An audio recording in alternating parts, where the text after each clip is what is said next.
In the vast, sun-kissed lands of Rajasthan, nestled among golden sand dunes and hardy kedri trees, lay a small, peaceful village. This village was a beautiful tapestry of color and culture. The women wore vibrant lehengas, their laughter echoing like temple bells, and the men, with their proud moustaches and colorful turbans, embodied the spirit of the land. Life here was simple, guided by the rising and setting of the sun. The air was filled with the aroma of bajre ki roti and the sweet melodies of folk songs sung by the elders, telling tales of brave kings and timeless love.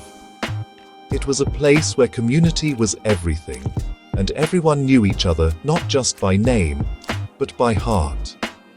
At the very center of this loving community lived a man named Sattar Bhai. He wasn't a king or a wealthy landlord, but his worth was measured in something far more precious: respect. Sattar Bhai was a man with a heart as vast as the desert itself. His face, etched with lines of kindness, always bore a warm, welcoming smile. He was the first to arrive at a wedding with blessings, and the first to offer a shoulder during times of sorrow. Whether a child needed help with a broken toy or a farmer needed an extra hand in the fields, Sattar Bhai was always there, ready to help without a second thought. He was the village's anchor, its pillar of strength, and its most beloved son. Sattar Bhai's family was just like him, woven into the fabric of the village. His wife, a kind and gentle woman, was known for her hospitality, never letting anyone leave their home with an empty stomach. His children, raised on stories of courage and compassion, respected every elder and played with every child. His friends were not just a few select people. The entire village was his friend. They would gather under the ancient banyan tree every evening, sharing stories, laughter, and cups of hot chai. This bond of love and friendship was the village's greatest treasure, a testament to the simple, yet profound way of life they all cherished together. The culture of the village was a living, breathing entity. It was in the intricate designs of the rangoli drawn outside every home, in the rhythmic beat of the dholak during festivals, and in the shared meals that turned neighbors into family. Here, traditions were not just rules. They were threads of connection that bound everyone together. The villagers celebrated every festival with unmatched zeal, from the colorful splash of Holi to the radiant lights of Diwali. This unity and shared joy made their simple lives rich and meaningful. It was this very spirit of togetherness that would soon be tested, and it was Sattar Bhai who would guide them through the storm. One summer, the sun burned with an unforgiving intensity. The days grew longer and hotter, and the cool desert nights offered little relief. The monsoon clouds, which usually arrived like welcome guests, were nowhere to be seen. The sky remained a stark, cloudless blue, mocking the hopeful eyes that looked up to it.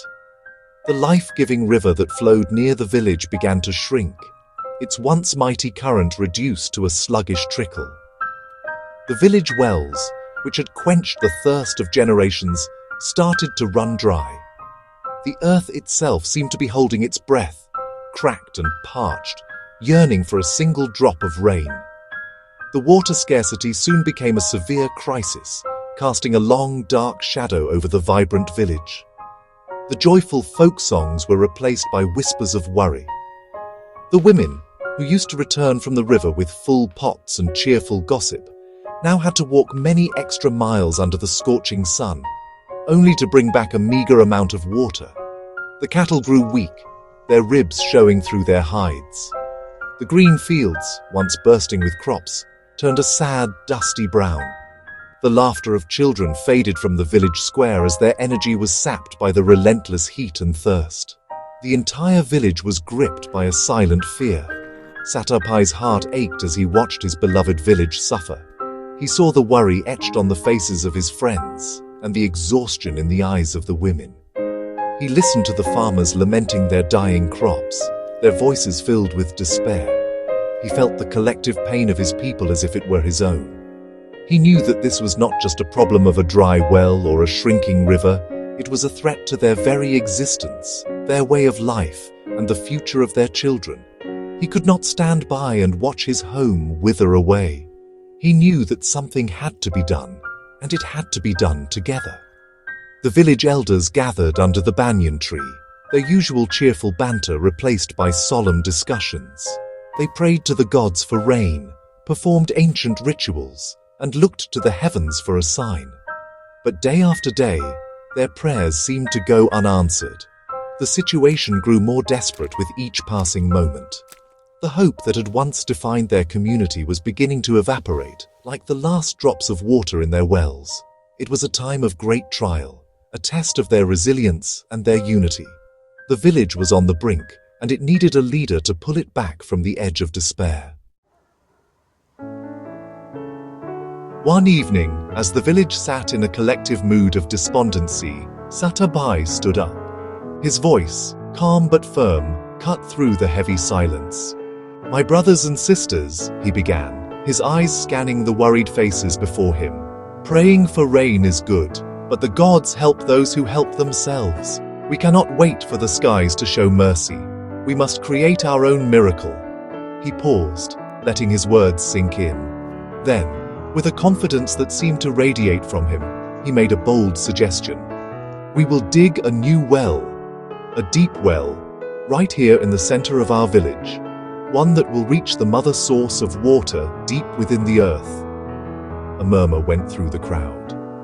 Digging a well was backbreaking work, a monumental task that required immense effort and resources. Some were skeptical, their spirits too low to imagine such a feat. But Sattar Bhai, an old farmer, said, his voice trembling, "We are farmers, not well diggers. The ground is as hard as rock. How can we possibly do this on our own?" Sattar Bhai smiled, a reassuring and infectious smile. "We will not be on our own," he declared. "We will do this together. Every hand that can hold a shovel, every shoulder that can carry a load will work as one. Our unity will be our strength." Inspired by his unwavering belief, a spark of hope was ignited in the hearts of the villagers. Sattar Bhai's words were like the first drops of rain on a thirsty land. He laid out a simple but effective plan. The men would take turns digging, working in shifts from sunrise to sunset.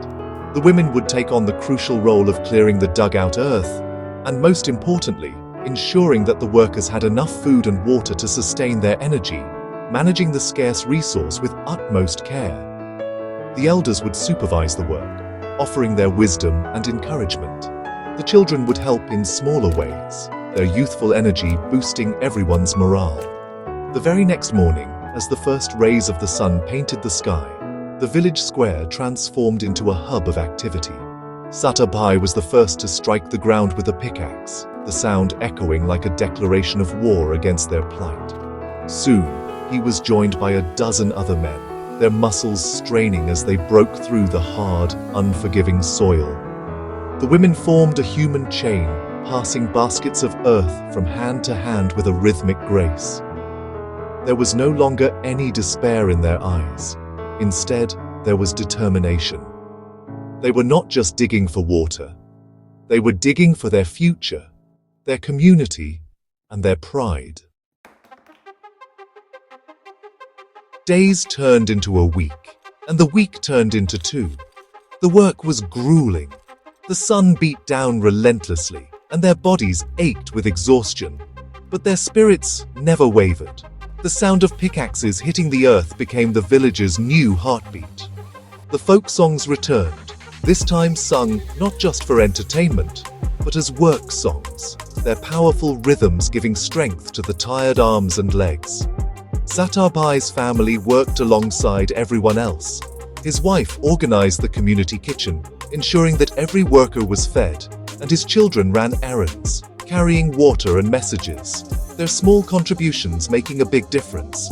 The village had become one large, determined family. The pit grew deeper and deeper. They dug past dry soil, past layers of rock, never losing hope. Sattar Bhai was their constant source of inspiration. He worked the hardest, stayed the longest, and always had a word of encouragement for anyone whose spirit was flagging. He would share jokes to lighten the mood and tell stories of their brave ancestors to remind them of their own strength. Seeing his tireless dedication, no one dared to give up. They were all in this together, bound by a common purpose. Their shared sweat and toil fortified their unity, making their bond stronger than ever before. Then, one afternoon, a shout of joy erupted from the depths of the pit. "Pani! Pani!" The man who was digging had struck damp soil. A cheer went up from the entire village, a sound of pure, unadulterated happiness that echoed across the desert. With renewed vigor, they dug faster and deeper. Soon the damp soil turned to wet mud, and then finally, crystal clear water began to seep in, glistening like a treasure. The well was a success. The water rose steadily, cool and plentiful, a reward for their collective faith and relentless hard work. The sight of it washed away all their fatigue and worry. The village erupted in celebration. It was like a spontaneous festival, more joyous than any Holi or Diwali. People laughed, cried, and hugged each other. Children splashed gleefully in the first buckets of water pulled from the well. The women performed a puja, offering prayers of gratitude. Everyone gathered around Sattar Bhai, lifting him onto their shoulders. "Sattar Bhai Zindabad," they chanted, their voices filled with love and respect. He was their hero, but Sattar Bhai, with his usual humility, simply smiled and said, "It is not my victory. It is the victory of our village, of our unity." The well stood as a powerful symbol of what they could achieve together, and the village, now with its thirst quenched and spirit renewed, was happier and more united than ever before.